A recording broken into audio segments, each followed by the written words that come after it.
I mark my journey in sort of chronologically as to when I tried to commit suicide the first time, and then when I got diagnosed, and then the second suicide attempt. Those are the three markers for me that tell me how far I've come.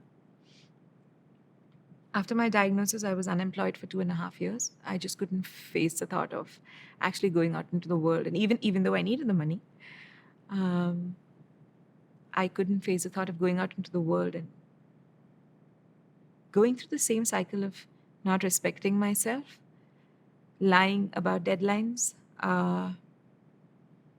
failing to be good at what I trained to be and what I enjoyed doing. I could not face the thought of being that anymore. And I didn't have any will to actually be better than that at that point. So the second time that I tried to commit suicide was when I got into an argument with a family member. Didn't go well. Middle of the night, went up and tried to overdose on medication. And it was interesting, right? Because I knew that I overdosed on all the medication that I had. Like, I didn't know which way it was going to go. But after my first attempt, I did my research and I tried to figure out what dosage would off me or what dosage would make me feel ill. Because I didn't want to get stuck with like a dysfunctional liver or something. And either you don't die and you stay healthy, or you die and then it's done.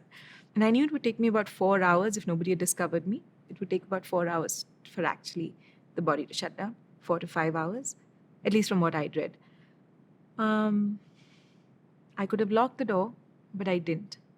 And today, I have to be honest with myself. Today, when I'm in a better place, I cannot deny that that was a cry for attention and help more than anything else. It can't have been that I wanted to die. I mean, everything was miserable. I wasn't working. I was unhappy.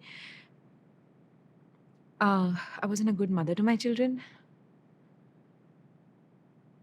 But I recognize now that I had to tell my family in some desperate way that you guys are not taking this illness seriously and I'm the only one who's fighting. And I think that's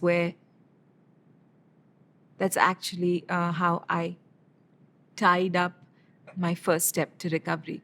When I recognized that there's only me and the only way I can reach out is to tell people how serious the illness is or how bad I am in terms of an illness.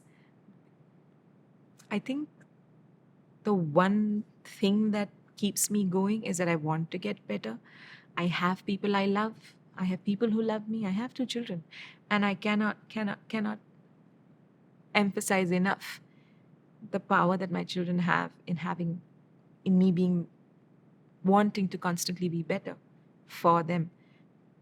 It's easy to give up because the first 2 times, 3 times that you go to a therapist and you do not like the therapist, you want to give up. Okay, this cannot be helped.